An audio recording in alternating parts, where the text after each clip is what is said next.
Hello my dear friends, আসসালামু আলাইকুম। আশা করি সকলে খুব ভালো আছো।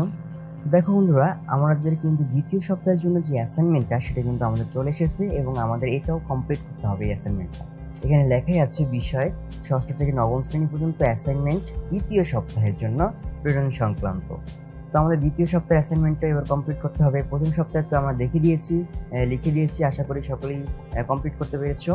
এখন আমরা দ্বিতীয় সপ্তাহটা কমপ্লিট করার চেষ্টা করব। তো বন্ধুরা, তোমাদের জন্য আমরা বিজ্ঞান যে অ্যাসাইনমেন্ট রয়েছে ওটা আমরা প্রথমে আগে কমপ্লিট করে দিচ্ছি, আর বাকিগুলো যদি মনে করি যে দেওয়ার প্রয়োজন রয়েছে তাহলে অবশ্যই বাকিগুলোও দিয়ে দেবো। তো দেখো, আমরা বিজ্ঞানটা পুরোটা আমরা কমপ্লিট করে দেবো। আগে আমরা কোশ্চেনটা দেখে নিচ্ছি কি কি কোশ্চেন আমাদের এসেছে বিজ্ঞানে, তারপর আমরা এটার উত্তরটা দিয়ে দেওয়ার চেষ্টা করছি। দেখো, শিরোনামে দেওয়া আছে আমাদের অধ্যায়ের বিষয়ভিত্তিক শিরোনাম। শিরোনামে আমাদের প্রথম অধ্যায় আছে, তারপর আছে দ্বিতীয় অধ্যায়, দুইটা অধ্যায় দেওয়া আছে। তো প্রথম অধ্যায়ে আমাদের পাঠ দেওয়া আছে এবং দ্বিতীয় অধ্যায়েরও কয়েকটা পাঠ দেওয়া আছে। তো সেইখান থেকে কোশ্চেনগুলা এখানে দেওয়া আছে, অ্যাসাইনমেন্ট অথবা নির্ধারিত কাজ যেগুলা, সেগুলা কোশ্চেন দেওয়া আছে আমাদের 5টা, 1 থেকে 5 পর্যন্ত 5টা কোশ্চেন দেওয়া আছে এবং এগুলোর প্রত্যেকটা আমাদের অ্যাসাইনমেন্ট আকারে লিখতে হবে। তো বন্ধুরা, এখন আমরা আগে কোশ্চেনগুলো পড়ছি কি কি আছে। দেখো, 1 নম্বরে বলা হয়েছে আমাদের বিজ্ঞান কি। তো বিজ্ঞান কি এটা আমরা সকলে জানি এবং এটা আমরা আশা করি সকলে লিখতে পারবো, এবং আমি তোমাদেরকে লিখে দেবো কিছুক্ষণ পরেই। প্রত্যেকটা কোশ্চেন পড়ার পর আমি এক এক করে অ্যান্সার দিয়ে দিব। তারপর দ্বিতীয় কোশ্চেনে বলা হয়েছে উদ্ভিদের বেঁচে থাকার জন্য পানি দরকার কিনা, তার পরীক্ষার জন্য বৈজ্ঞানিক প্রক্রিয়ার ধাপগুলো কি কি হবে। এটা আমাদের প্রথম অধ্যায়ের ভিতরেই আছে। তারপর 3 নম্বর কোশ্চেন, তোমার একটি বইয়ের দৈর্ঘ্য 20 সেন্টিমিটার, প্রস্থ 15 সেন্টিমিটার এবং উচ্চতা 1 সেন্টিমিটার, এরূপ 50টি বইয়ের আয়তন কত। এটা আমাদের একটা ম্যাথ দিয়ে দিয়েছে তারা, এবং প্রথম অধ্যায় থেকেই খুব সিম্পল একটা ম্যাথ, আশা করি প্রত্যেকেই করতে পারবে এবং আমি তোমাদেরকে এটা দেখিয়ে দেবো কিভাবে এটা সমাধান করবে বা সলভ করবে। 4 নম্বর কোশ্চেনটা দেখো, আধুনিক শ্রেণীকরণ পদ্ধতিতে অ্যামিবা ও মাশরুম কোন রাজ্যের অন্তর্গত, এদের বৈশিষ্ট্য লেখো। প্রথমে আমাদের লিখতে হবে অ্যামিবা এবং মাশরুম এই দুটা কোন রাজ্যের অন্তর্গত এবং এদের কিছু বৈশিষ্ট্য আমাদেরকে লিখতে হবে। তারপর 5 নম্বরে দেখো, 5টা গাছের নাম দেওয়া আছে, সাইকাস, সুপারি গাছ, মস, কাঁঠাল গাছ, সরিষা, মানে 5টা উদ্ভিদ দেওয়া আছে। তো এখানে বলা হয়েছে ছকে উল্লিখিত উদ্ভিদগুলো কোন ধরনের, তাদের বৈশিষ্ট্য লিখো। তো এই উদ্ভিদগুলো কোন ধরনের উদ্ভিদ সেটা আমাদের ফার্স্ট লিখতে হবে, দেন এদের বৈশিষ্ট্যটাও আমাদের লিখতে হবে। তো চলো বন্ধুরা, আমরা এক এক করে সমাধান করার চেষ্টা করি। প্রথমে দেখো বন্ধুরা, 1 নম্বরে ছিল আমাদের কি, বিজ্ঞান কি। তো এটার জন্য আমরা প্রথমে লিখবো বিজ্ঞান, লিখবো যে বিজ্ঞান এক ধরনের জ্ঞান। বিজ্ঞান হলো প্রকৃতি ও প্রাকৃতিক ঘটনা সম্পর্কে জ্ঞান, যা পর্যবেক্ষণ ও পরীক্ষা থেকে পাওয়া বা পরীক্ষা নিরীক্ষার দ্বারা সমর্থিত এবং বিজ্ঞানসম্মত দৃষ্টিভঙ্গি। বিজ্ঞানের জ্ঞান যেমন গুরুত্বপূর্ণ, জ্ঞান অর্জনের প্রক্রিয়া ও পদ্ধতিও তেমন গুরুত্বপূর্ণ, আর সবচেয়ে বেশি গুরুত্বপূর্ণ হলো বিজ্ঞানসম্মত দৃষ্টিভঙ্গি। তো আমাদের 1 নম্বর কোশ্চেনটা খুব সহজেই কমপ্লিট হয়ে গেল। এখন চলো দ্বিতীয় কোশ্চেনটা। দ্বিতীয় কোশ্চেনটা আমাদের ছিল উদ্ভিদের বেঁচে থাকার জন্য পানি দরকার কিনা, তার পরীক্ষার জন্য বৈজ্ঞানিক প্রক্রিয়ার ধাপগুলো কি কি হবে। তো বেঁচে থাকার জন্য পানি তো অবশ্যই দরকার। তো এটার জন্য আমরা প্রথমে কি করবো, 2 নাম্বার দিয়ে তারপর আমরা প্রথম পরীক্ষণটা কি সেটা আমাদের লিখতে হবে। পরীক্ষণ লিখে লিখবো যে বেঁচে থাকার জন্য উদ্ভিদের অথবা গাছের পানি দরকার কিনা তার পরীক্ষা। এটা লেখার পর এখন পরীক্ষণটি করতে যা যা দরকার, এটা কিন্তু তোমাদের মেইন বইতে হুবহু দেওয়া আছে, তোমরা সেখান থেকে চাইলে লিখতে পারো। পরীক্ষণটি করতে যা যা দরকার, অর্থাৎ আমাদের কি কি দরকার হবে এই পরীক্ষণটি সম্পন্ন করতে, সেটা আমরা লিখে দিব। ছোট 2টি পাত্র, ফুল গাছের 2টি চারা, পানি ও শুকনা মাটি, এইভাবে লিখে দিব। এখন হচ্ছে আমাদের পদ্ধতি। তো পদ্ধতিগুলা কি কি সেটা আমাদের লিখতে হবে। তো পদ্ধতি প্রথমে 1 নম্বর হচ্ছে সমস্যা নির্ধারণ। সমস্যা নির্ধারণে পরীক্ষণ পদ্ধতির প্রথম ধাপে তোমরা সমস্যা স্থির করলে ফুল গাছের চারা তুলে এনে লাগালে মারা যাচ্ছে কেন, এটা হচ্ছে প্রথম আমরা সমস্যা নির্ধারণ করব যে এটা একটা সমস্যা আমাদের। তারপর 2 নম্বরে হচ্ছে জানা তথ্য সংগ্রহ। কোন কোন তথ্য আমরা জানি সেগুলো আমাদের সংগ্রহ করতে হবে। তোমরা বই পড়ে, শিক্ষককে বা পিতামাতাকে জিজ্ঞাসা করে জানার চেষ্টা করলে কেন চারা গাছ মারা যেতে পারে, তোমরা জানলে যে পানি পেলে চারা গাছ মারা যেতে পারে। তো এটা আমাদের প্রথমে শিক্ষককে বা পিতামাতাকে এবং অন্যান্য যে বয়োজ্যেষ্ঠ যারা আছে তাদেরকে আমরা জিজ্ঞাসা করতে পারি যে কিভাবে চারা গাছ কি করলে অথবা কেন চারা গাছ মারা যেতে পারে। তো তারা আমাদেরকে বলেছিল যদি চারা গাছ মারা যেতে পারে যদি চারা গাছ পানি না পেলে, পানি আমরা না দিই চারা গাছে, তাহলে চারা গাছ মারা যেতে পারে। তারপর 3 নম্বর হচ্ছে আনুমানিক অথবা অনুমিত সিদ্ধান্ত, সম্ভাব্য ফলাফল। জানা তথ্য থেকে তোমরা অনুমিত সিদ্ধান্ত নিলে পানির অভাবে চারা গাছ মারা যায়। তারপর 4 নম্বরে পরীক্ষণের পরিকল্পনা। এবার তোমরা পরীক্ষণের পরিকল্পনা করবে।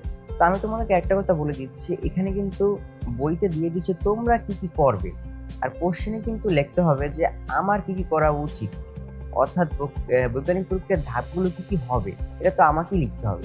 তো যার কারণে পরীক্ষণের পরিকল্পনা এখানে যদি আমরা প্রত্যেকটা যদি লিখি তাহলে এইভাবে লিখতে হবে, এবার আমরা পরীক্ষণের পরিকল্পনা করব, এইভাবে তোমরা লিখবে।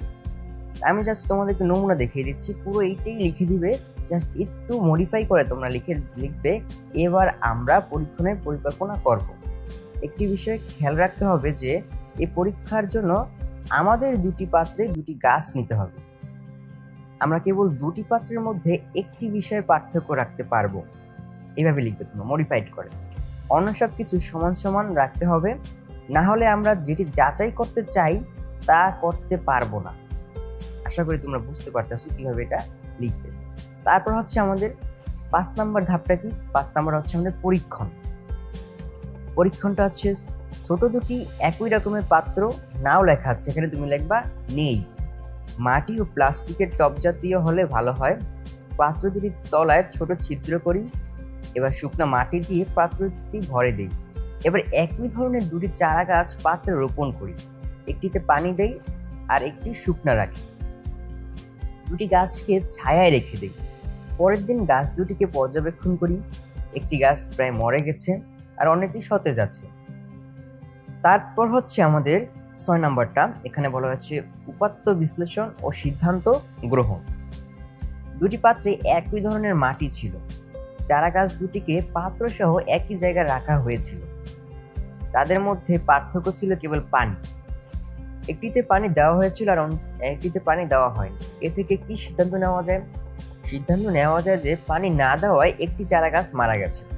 তার মানে এখানে সিদ্ধান্তটা আমরা কি নিয়েছি, যে দুইটা গাছের একই জাতীয় আমরা একই ধরনের মাটি নিয়েছি এবং পাত্র একই ছিল এবং দুইটা একই জাতের আমরা গাছ লাগিয়েছি চারা গাছ, কিন্তু একটিতে পানি দেওয়া হয়েছিল আর একটিতে পানি দেওয়া হয়নি, যার কারণে যেটাকে পানি দেওয়া হয়নি সেটা মারা গিয়েছে এবং যেটাতে পানি দেওয়া হয়েছিল সেটা এখনো সতেজ আছে। এখন আমরা ফল প্রকাশ করবো 7 নম্বরে গিয়ে। ফল প্রকাশটা করার সময় আমরা আমাদের পরীক্ষণের ফল বিদ্যালয়ের বুলেটিন বোর্ডে লিখে প্রকাশ করতে পারি। এগুলো হলো পরীক্ষা পদ্ধতির ধাপ, এগুলো বৈজ্ঞানিক পদ্ধতিরও ধাপ। আমরা পরীক্ষা করে যে ধাপগুলো লিখি সেটা পরীক্ষা পদ্ধতিরও ধাপ, আবার এটা বৈজ্ঞানিক পদ্ধতিরও ধাপ। তো এইভাবে আমরা দ্বিতীয় যে কোশ্চেনটা রাখছিল ওটা সম্পূর্ণভাবে লিখতে পারি। তারপর আমরা চলে যাব 3 নম্বর কোশ্চেনে। 3 নম্বর কোশ্চেনে আমাদের বলা হয়েছিল তোমার একটি বইয়ের দৈর্ঘ্য দেওয়া ছিল, প্রস্থ দেওয়া ছিল এবং উচ্চতা দেওয়া ছিল, এরূপ 50টি বইয়ের আয়তন কত। তো আমরা সকলেই কিন্তু আয়তন নির্ণয়ের সূত্রটা আমরা জানি, তা আমি এখানে আয়তন নির্ণয়ের সূত্রটা লিখে দিইনি, কারণ তোমরা নিজেরাই জানো আয়তন নির্ণয়ের সূত্রটা কি। তো আমি একবার মুখে বলে দিচ্ছি, আয়তন নির্ণয়ের সূত্রটা হচ্ছে দৈর্ঘ্য গুণ প্রস্থ গুণ উচ্চতা ঘন একক। তো দেখো আমরা এটা সমাধান করব কিভাবে। প্রথম দেওয়া আছে লিখে, কি কি দেওয়া আছে সেটা আমরা এখানে লিখে দেব। শুধুমাত্র একটি বইয়ের দৈর্ঘ্য দেওয়া আছে 20 সেন্টিমিটার, প্রস্থ দেওয়া আছে 15 সেন্টিমিটার এবং উচ্চতা দেওয়া আছে 1 সেন্টিমিটার। তো একটি বইয়ের আয়তন আমরা কিভাবে নির্ণয় করব? একটি বইয়ের আয়তন হবে দৈর্ঘ্য গুণ প্রস্থ গুণ উচ্চতা। দৈর্ঘ্য ছিল 20 সেন্টিমিটার গুণ 15 সেন্টিমিটার গুণ 1 সেন্টিমিটার সমান 300 ঘন সেন্টিমিটার, ঘন একক ঘন সেন্টিমিটার। এখন আমাদের বলো, এটা ছিল আমাদের একটা বইয়ের দৈর্ঘ্য প্রস্থ উচ্চতা দেওয়া ছিল এবং আমরা একটা বইয়ের আয়তন বের করেছি। এইরূপ যদি আমরা 50টা বইয়ের আয়তন বের করতে চাই তাহলে আমরা কি করব? একটা বইয়ের ছিল আয়তন এতটুকু, তাহলে 50টা বইয়ের আয়তন বেশি হবে অবশ্যই। তো বেশি হলে আমরা জানি যে গুণ করা লাগে।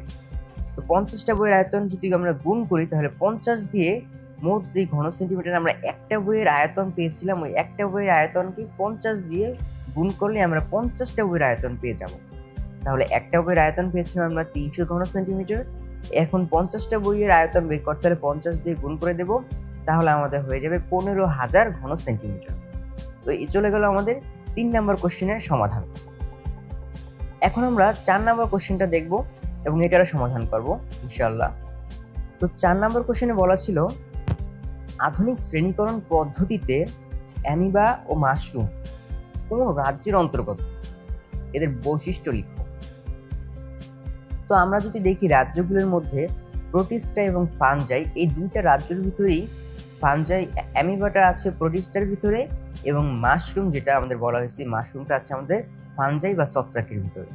তো আমরা প্রথমে একটু মডিফাইড করে একটু লিখতে পারি এইটা, যে অ্যামিবা হচ্ছে প্রোটিস্টা রাজ্যের অন্তর্গত এবং মাশরুম হচ্ছে ফানজাই রাজ্যের অন্তর্গত। তারপর এদের বৈশিষ্ট্যগুলো আমরা এইভাবে এখান থেকে লিখে দিতে পারি। এর অধীনে প্রতিষ্ঠা যেটা সেটা প্রতিষ্ঠা লিখে আমরা লিখে দিতে পারি। এর অধীনে ওই সকল জীবনকে বিন্যস্ত করা হয় যাদের কোষ সুগঠিত নিউক্লিয়াস যুক্ত। এরা এককোষী, একক বা দলবদ্ধভাবে থাকতে পারে। তারপরে একইভাবে ফানজাইটা আমরা লিখে দিব যে মাশরুম হচ্ছে ফানজাই রাজ্যের অন্তর্গত। এদের দেহে সুগঠিত নিউক্লিয়াস থাকে। এরা সাধারণত এককোষী বা বহুকোষী হয়। দেহে ক্লোরোফিল নেই, তাই এরা পরভোজী। তো এইভাবে 4 নম্বর কোশ্চেনটা সহজেই লিখে দিতে পারি আমরা। তারপর আমাদের 5 নম্বর কোশ্চেন। এখানে আমরা দেখো একটু খেয়াল করে তোমরা দেখবে কোশ্চেনটা যদি আগে খেয়াল করো, সাইকাস, সুপারি গাছ, মস, কাঁঠাল গাছ, সরিষা, 5টা গাছের নাম দেওয়া আছে। তো আমরা সুবিধার জন্য প্রথমে সাইকাস, তারপর সুপারি গাছ, মস, কাঁঠাল, সরিষা এগুলো না লিখে প্রথমে আমরা এখানে সুপারি গাছ, কাঁঠাল গাছ এবং সরিষা এই 3টা আমরা একসাথে প্রথমে লিখতে পারি। কারণ তুমি যদি তোমার বই খোলো তাহলে দেখতে পারবে আবৃতবীজী যে উদ্ভিদটা ছিল আমাদের আবৃতবীজী উদ্ভিদ, এইখানে আমাদের আম, জাম, কাঁঠাল, তাল, নারিকেল, সুপারি, সরিষা সহ আমাদের চারপাশে অধিকাংশ সবুজ উদ্ভিদই সপুষ্পক আবৃতবীজী উদ্ভিদ। তো এখানে যে উদাহরণগুলো দেওয়া ছিল আম, জাম, কাঁঠাল, এটার ভিতরে কিন্তু কাঁঠাল, সুপারি, সরিষা এই 3টাই কিন্তু আমাদের যেটা কোশ্চেনে ছিল সেই কোশ্চেনের 3টা উদ্ভিদই কিন্তু এখানে আবৃতবীজী উদ্ভিদের ভিতর আছে। তো এখান থেকে আমরা বৈশিষ্ট্য লিখতে পারি এবং এখান থেকে আমরা লিখে দিতে পারি সরাসরি আবৃতবীজী উদ্ভিদ লিখে। আর প্রথমে চাও যদি তোমরা একটু মডিফাইড করে লিখতে পারো এইভাবে, যে সুপারি গাছ, কাঁঠাল গাছ এবং সরিষা 3টি উদ্ভিদই আবৃতবীজী উদ্ভিদের মধ্যে পড়ে এবং তাদের বৈশিষ্ট্যগুলো নিচে প্রদর্শন করা হলো। এভাবে লিখে তুমি আরেকটু মডিফাইড করে লিখতে পারো। তারপর তুমি সরাসরি এখান থেকে লিখে দিতে পারো এসব উদ্ভিদের ফুলে ডিম্বাশয় থাকে। ডিম্বকগুলো ডিম্বাশয়ের ভিতরে সঞ্চিত থাকে। নিষেকের পর ডিম্বক বীজে ও ডিম্বাশয় ফলে পরিণত হয়। এ কারণে বীজগুলো ফলের ভিতরে আবৃত অবস্থায় থাকে। তো এইভাবে আমরা বৈশিষ্ট্যগুলো সহজেই লিখে দিতে পারি। তারপর আমরা চলে যাব মস, তারপর সাইকাস। তো মস উদ্ভিদটা যদি আমরা যাই তাহলে দেখবে এখানে দেওয়া আছে অপুষ্পক উদ্ভিদ, যেটা অপুষ্পক উদ্ভিদের ভিতরেই মস। তো আমরা লিখে দিব মসটা হচ্ছে আমাদের অপুষ্পক উদ্ভিদের অন্তর্গত বা অপুষ্পক উদ্ভিদের মধ্যে পড়ে। তারপর আমরা দেখো প্রথমে উদ্ভিদের মধ্যে কিছু সংখ্যক উদ্ভিদের ফুল ও ফল হয় না, এগুলা কিন্তু প্রথমে লেখা আছে। তো তোমরা চাইলে এগুলা লিখতেও পারো। এরা স্পোর বা রেণু সৃষ্টির মাধ্যমে প্রজনন সম্পন্ন করে, এদের অপুষ্পক উদ্ভিদ বলে। এদের অনেকের দেহকে মূল, কাণ্ড ও পাতায় বিভক্ত করা হয়। এরা সমাঙ্গদেহী উদ্ভিদ, যেমন স্পাইরোগাইরা। এতটুকু পর্যন্ত তোমরা লিখতে পারো চাইলে। আর যদি এতটুকু পর্যন্ত লিখতে না চাও তাহলে হবে আমরা পরবর্তী যে লাইন এখান থেকে শুরু করতে পারি। তো প্রথমে আমাদের লিখতে হবে যে মস উদ্ভিদটা রয়েছে এটা হচ্ছে আমাদের অপুষ্পক উদ্ভিদের অন্তর্গত, এবং তারপর এদের বৈশিষ্ট্যগুলো আমরা এইভাবে লিখে দিব। কিছু উদ্ভিদের কাণ্ড পাতা রয়েছে, তবে সাধারণ উদ্ভিদের ন্যায় ফুল নেই। মূলের পরিবর্তে রাইজয়েড রয়েছে, অর্থাৎ মূল নেই, কিছু উদ্ভিদের ন্যায় মূল নেই, এই মূলের পরিবর্তে রাইজয়েড রয়েছে। এরা সবুজ ও স্বভোজী। এদের স্যাঁতস্যাঁতে ইট, মাটি, দেয়াল ও গাছের বাকলে জন্মাতে দেখা যায়। এছাড়া পানিতে ভাসমান অবস্থায় এদের দেখা যায়। সাধারণত এরা পুরাতন ভেজা দেয়ালে কার্পেটের মতো নরম আস্তরণ করে ঠাসাঠাসি ভাবে জন্মে, যেমন মস। তো এইভাবে আমরা মসের আনসারটা ফুললি দিতে পারি। চাইলে বাকিগুলো তুমি লিখে দিতে পারো, ফার্নের কথা লিখে দিতে পারো, বাট এগুলো প্রয়োজন হয় না, আমাদের চেয়েছে শুধু মস। তো মসের আমরা এতটুকু লিখলি জাস্ট ইনাফ। তারপর চলে যাব আমরা পরবর্তী আরেকটা গাছ আমাদের অর্থাৎ উদ্ভিদ রয়ে গেছে, সেটা হচ্ছে প্রথমে যেটা ছিল সাইকাস, ওইটা রয়ে গেছে। তো ওইটা আমরা লিখবো, ওইটা হচ্ছে আমাদের সপুষ্পক উদ্ভিদের ভিতরে সাইকাস। তো তুমি একটু মডিফাইড করে লিখে দিতে পারো, সাইকাসটা হচ্ছে আমাদের সপুষ্পক উদ্ভিদের নগ্নবীজী উদ্ভিদের অন্তর্গত। সপুষ্পক উদ্ভিদের দুই ভাগে ভাগ করা আছে, একটা হচ্ছে নগ্নবীজী উদ্ভিদ আর একটা হচ্ছে আবৃতবীজী উদ্ভিদ। তো সেখানে নগ্নবীজী উদ্ভিদের মধ্যেই সাইকাসটা রয়েছে। তো আমরা চাইলে প্রথম থেকেই লিখতে পারি সপুষ্পক উদ্ভিদ লিখে, সপুষ্পক উদ্ভিদে ফুল উৎপন্ন হয়, যেমন আম, কাঁঠাল, শাপলা, জবা ইত্যাদি। এদের দেহ সুস্পষ্টভাবে মূল, কাণ্ড, পাতায় বিভক্ত। কোনো উদ্ভিদ ফল উৎপন্ন করে, আবার কোনোটি ফল উৎপন্ন করে না, তাই বীজগুলো অনাবৃত থাকে। এরা প্রধানত দুই ধরনের, যথা নগ্নবীজী ও আবৃতবীজী। তার মানে এই সপুষ্পক উদ্ভিদ দুই ধরনের, একটা হচ্ছে নগ্নবীজী আর একটা হচ্ছে আবৃতবীজী। এদের দেহে অত্যন্ত উন্নত ধরনের পরিবহন কলা উপস্থিত থাকে, ইহাই কাঠ প্রদানকারী উদ্ভিদ। তো তারপর তুমি লিখে দিতে পারো, সাইকাসটা হচ্ছে আমাদের নগ্নবীজী উদ্ভিদের অন্তর্গত। এসব উদ্ভিদের ফুলে ডিম্বাশয় না থাকায় ডিম্বকগুলো নগ্ন থাকে। এসব ডিম্বক পরিণত হয়ে বীজ উৎপন্ন করে। উদাহরণ হিসাবে এখানে দেওয়াই আছে সাইকাস, পাইনাস ইত্যাদি। এইভাবে 5 নম্বর কোশ্চেনটা তোমরা কমপ্লিট করে দিতে পারো। তো বন্ধুরা, এখন অ্যাসাইনমেন্ট, দ্বিতীয় সপ্তাহের যে অ্যাসাইনমেন্টটা, এখানে শুধুমাত্র 5টা কোশ্চেন এবং খুবই সহজ 5টা কোশ্চেন আমি তোমাদেরকে যেভাবে দেখিয়ে দিলাম নমুনা আকারে, তোমরা হুবহু একই রকম ভাবে লিখে এই অ্যাসাইনমেন্টটাও তোমরা কমপ্লিট করতে পারো। আর যদি তোমাদের এই অ্যাসাইনমেন্টটা ভালো লেগে থাকে, পরবর্তী অ্যাসাইনমেন্ট পাওয়ার জন্য তোমরা অবশ্যই কমেন্ট করবে, ভিডিওতে লাইক দিবে এবং তার পাশাপাশি সাবস্ক্রাইব করার দেওয়ার পাশাপাশি বেল আইকন আছে, ওইটাও ক্লিক করে রাখবে, তাহলে তোমার কাছে সবার আগে আমাদের ভিডিওটা পৌঁছে যাবে। তো বন্ধুরা, এখানেই বিদায় নিচ্ছি আজকে। সবাই সুস্থ থাকো, সুন্দর থাকো। আল্লাহ হাফেজ।